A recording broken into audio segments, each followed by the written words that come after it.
Greetings everyone, welcome to my talk. I hope you're all safe and doing well.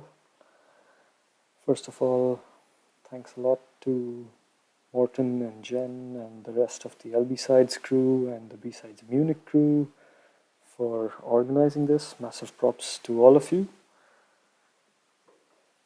Right, so let's get right into it. Modern adversary tradecraft.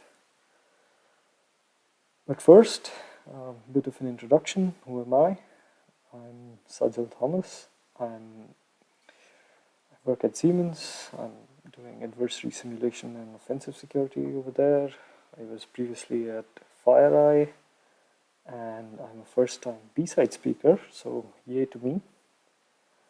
And a quick one-liner to describe me is that my head is red, but my heart is blue, which means that I'm a red teamer by profession, and my mentality is that of an attacker, but in the end, I want the good of defense. I'm a defender by heart, and I really work to make the lives of defenders easier. Okay, straight to the point. Headlines about ransomware that we've seen in the past few months, the past few years for that matter. Insane timelines, 1 hour, 5 hours, 2 hours. Absolutely incredible timelines for incident responders to even think about deterring or detecting or responding to these threats. Ryuk, from phishing email to domain-wide ransomware in 5 hours.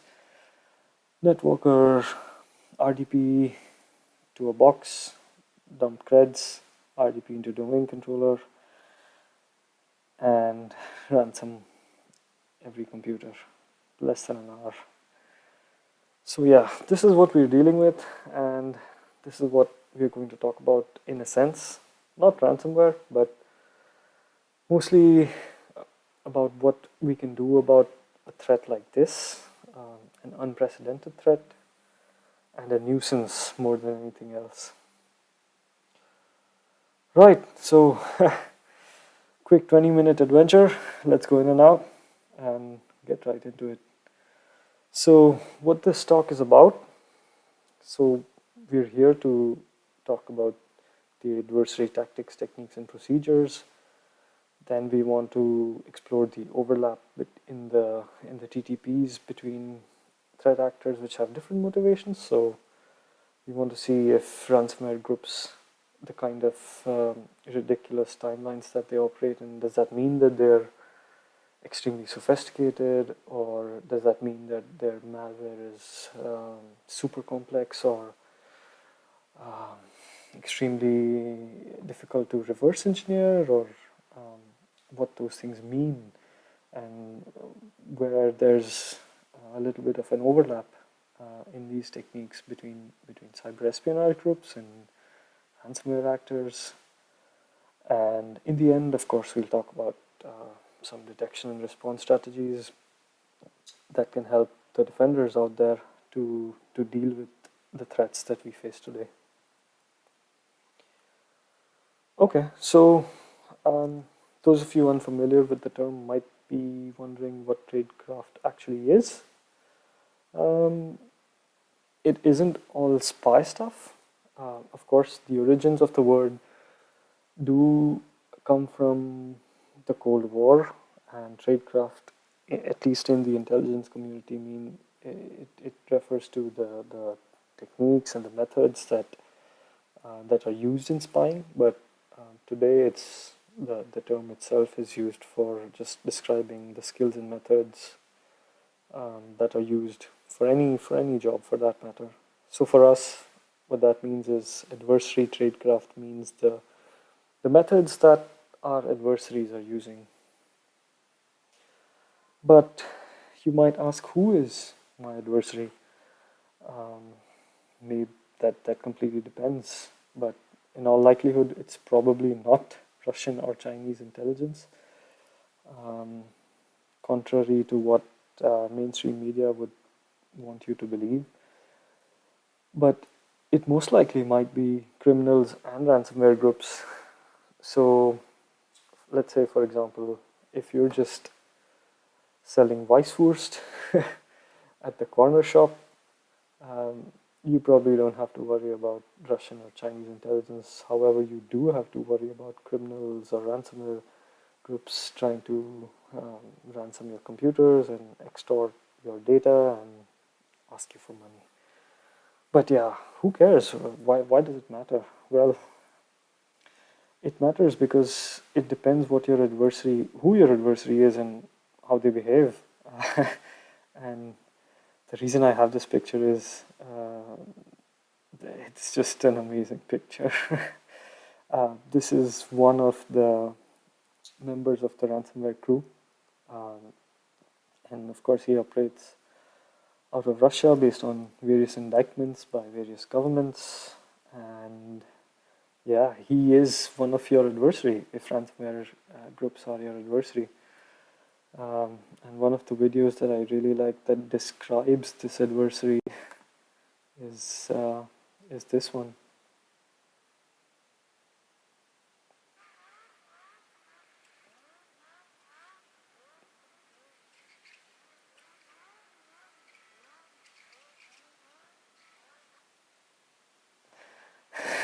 I love that video. I don't know if you quite got the audio, but yeah, that was a pretty good that was a pretty good drift and a burnout. But yeah, why does it matter? It matters because, well, ransomware groups operate differently. They're more noisy, and not noisy in the context of having super fast cars, but more noisy in the sense of the kind of activity that they perform in your network once they're in, the kind of techniques they use, the kind of approach they have to going about their operations. All of these things matter when you're responding to such adversaries. So you need to be able to profile your adversary and say that if this is a noisy adversary or if this is a ransomware group, then the possible outcome in the near future, or in the next few hours, is going to be a full lockout of our computers. Anyway, so the ransomware groups, of course, are more noisy. They're more, they like to just break in, grab what they can get, exfiltrate it, and then ransom the entire network.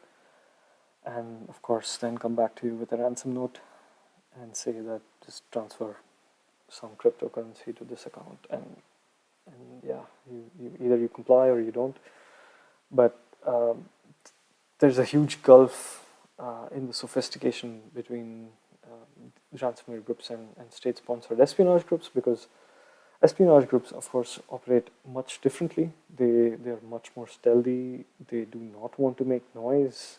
They want to remain low and slow.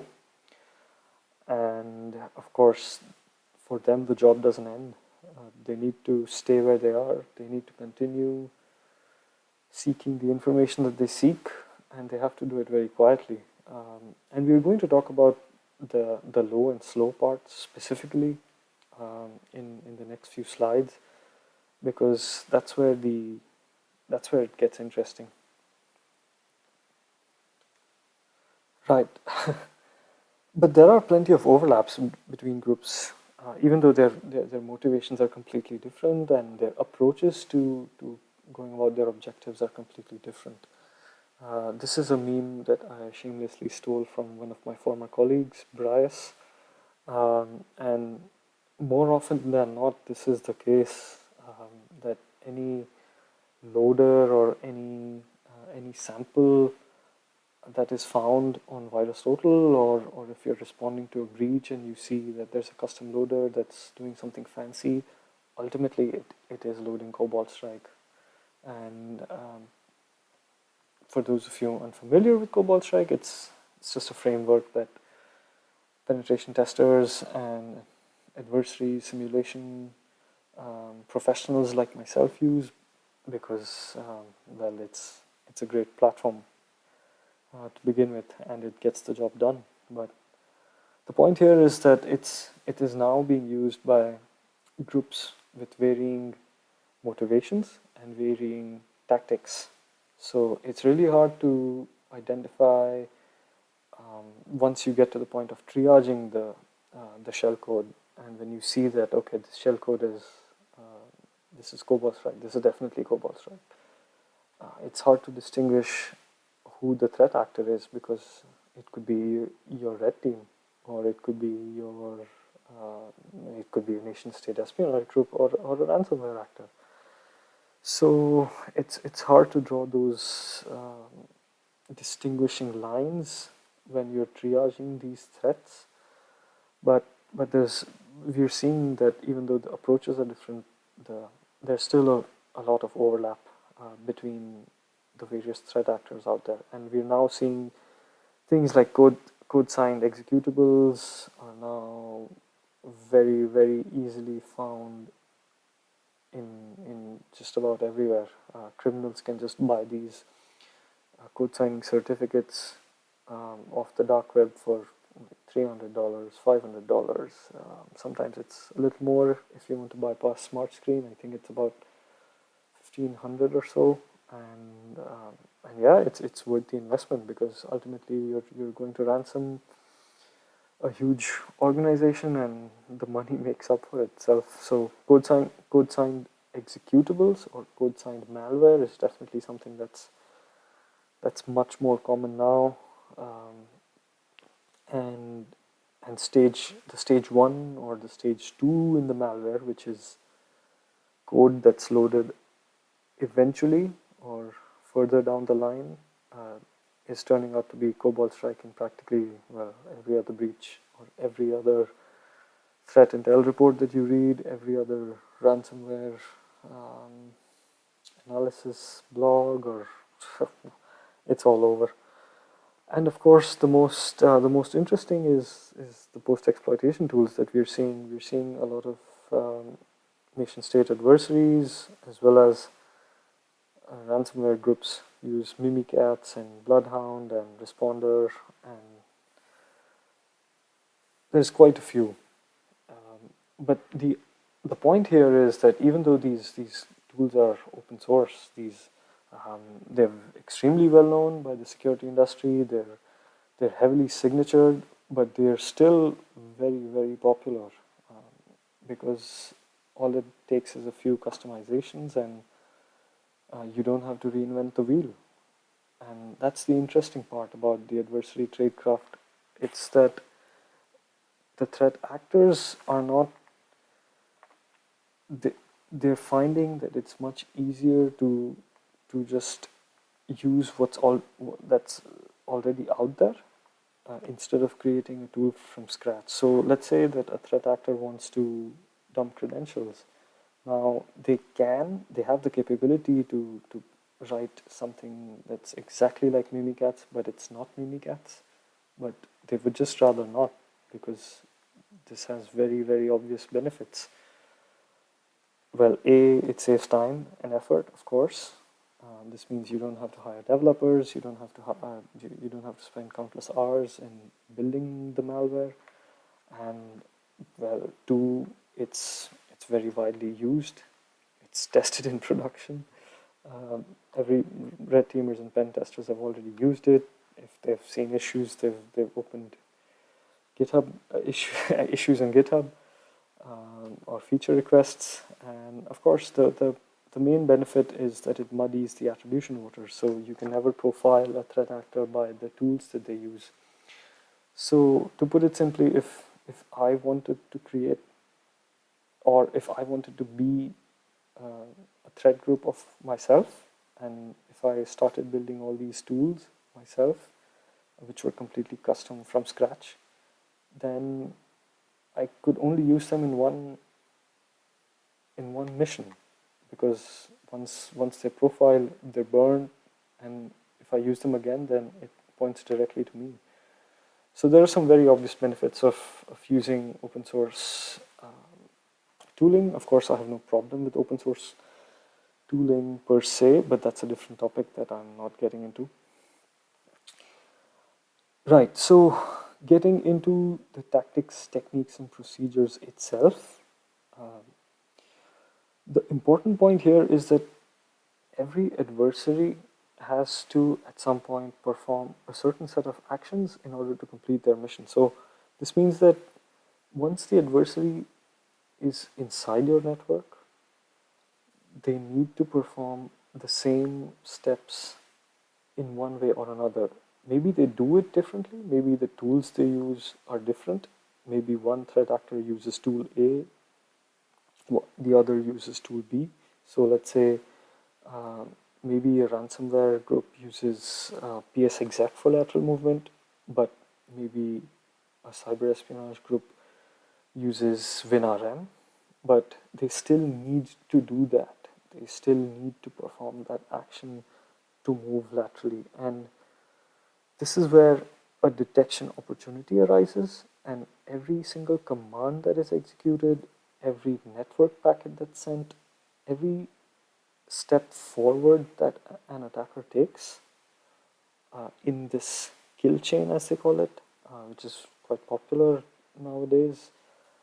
Each of these steps is a detection opportunity at the end of the day, and as a defender, it's our job to think of each of these steps as a way to catch the adversary. It doesn't matter if you don't stop them in the very first opportunity, you get a second opportunity, a third opportunity, a fourth opportunity. There are always opportunities because the attacker has to perform those steps. If they want to steal the data, they have to move laterally to where that information is. If they want to ransom your entire network, they have to compromise the domain. They need domain admin so that they can spread across the entire network. So let's get into some popular case studies. Would be remiss if I didn't mention SolarWinds here because it's the most recent, one of the most talked about. I mean, a lot has happened since SolarWinds. I mean, Microsoft Exchange happened, and then Pulse Secure happened, and Sonic Wall happened, and yeah. Anyway, so SolarWinds was, of course, the more sophisticated case study in our case. We saw that the threat actor was actively reading the process space of MS build processes that were running on the build server. And on the right, you can see the screenshot that's from the CrowdStrike report, which still has some comments that were left in, and we can see that the hash of msbuild.exe, the name of the process, was used to compare it with the processes that were running, and then the threat actor also looked into the PEB of the process, and the PEB is where all the good stuff is stored of a process. So that's where the command line arguments are stored. That's where the attributes of the process are. So the threat actor actually went to the extent of reading the PEB of the MS build process after finding it, and then comparing the command line arguments and finding and replacing whatever they saw on the command line arguments, in the sense that if they saw that it was running a specific, it was building a specific project file, then, well, they replaced the source code. So they replaced the project file, and that's how the build process was compromised. So that was a very, very different level of sophistication. But when you compare it to some of the most recent ransomware cases, specifically the biggest pipeline of the United States, and the group that was behind it, which was DarkSide, FireEye did a pretty cool report about the tools, the tactics, techniques, and procedures that they use, as well as the tools. And you can see that the gulf in class is quite different when you compare the two. So you can see a lot more open source tooling, and you can see that it was much more noisy. You see CVE 2021, 20016, which is the Sonic Wall CVE, I think, and then of course going down the road, plenty of open source tools: Bloodhound, PowerView, Mimikatz, Beacon is Cobalt Strike. So very different, but also a detection opportunity in each step. So going back to the initial slide that I shared, what exactly are we dealing with here? How do we deal with a threat like this when we have such a short timeline? I mean, it takes a little more than an hour just to get your asset inventories in place. How do you manage to remediate a ransomware threat? So what's important to note that the operation tempo will almost always vary between a ransomware group and a cyber espionage group. So the ransomware group will always prefer speed because they will want to break in, encrypt everything, and then leave that ransom note and then just leave. But the cyber espionage groups, of course, they require stealth. They need to stay in. They need to be in the network for very, very long term. So they're looking for the long haul. So the point here is that the operation tempo is always polar opposite for both. And this is even more interesting because some of the modern defensive tech that we're seeing these days relies a lot on baselining what the normal is. So a lot of this technology, once you install it and once you place it in your network, it takes 30 to 90 days just to observe. It learns what normal looks like in your network, for example, or on your endpoint.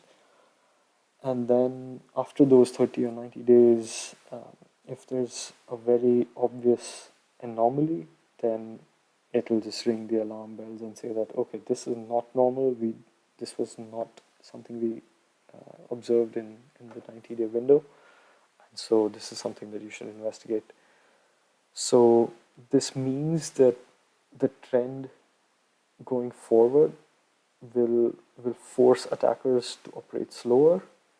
And the questions that you will then need to ask yourself is that if the ransomware groups start operating slower, if they ditch their smash and grab approach, and if they dump the noise, and if they start operating in a more sophisticated manner and start being more similar to the cyber espionage groups, then would you be able to see this change in behavior? Would you be able to detect and respond to it? A good case study or a war story, if I may say so, from one of my red teams was that a very popular attack that red teamers really love is the Kerber roast attack, and we'll get into the details of Kerber roast very soon. But the point is that this particular image is from Debug Privilege on Twitter, and he said that if we look at these Kerberos requests from a defender's perspective, then this is an Opsec failure by the attacker. And Opsec means operational security, so the attacker wasn't being stealthy. And what the author is trying to say is that if you just look at the number of requests that were made in that short time frame, so 7:42 a.m. from 4 seconds to 5 seconds, there are plenty of requests, and this is not normal, and that is why it would raise the alarm, not because the request was made, but because it exceeds the baseline by it just goes through the roof. So how do you detect? What kind of detection strategies can you implement? This is one that I really like. This is one by Jared Atkinson.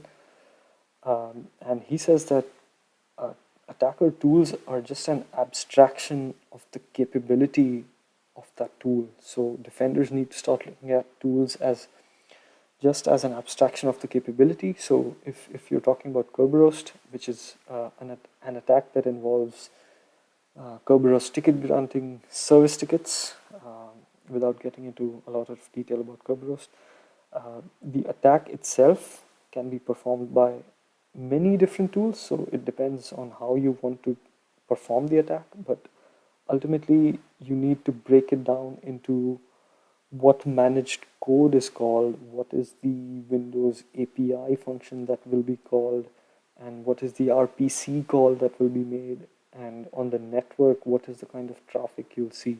And if you're able to break down the the tool that attackers used into the building blocks of it, then you can very well detect any of these tools. Then it doesn't matter if someone builds something custom.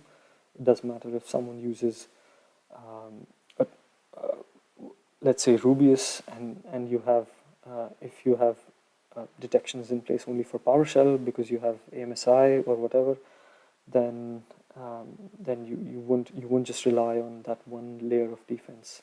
So you have to break it down into, you have to break down the tool, or you have to view the tool as just as um, a larger wrapper of the capability itself. One of the other detection strategies that Jared also mentions is the funnel of fidelity, and this is one that I really like because it's very realistic, and it's very obvious that these are genuine problems that he has faced, and the whole world faces these problems. And the problems are that, well, everyone has finite resources, and everyone has finite number of SOC analysts, everyone has finite number of incident responders, and of course finite number of hours in a day. And there is absolutely no way that you can analyze 1 million events. Uh, you can probably hire 1 million people, but those, I mean, that is just, um, it's unthinkable. So uh, the idea here is that the funnel of fidelity is the funnel of the data that you receive, and um, every single event that takes place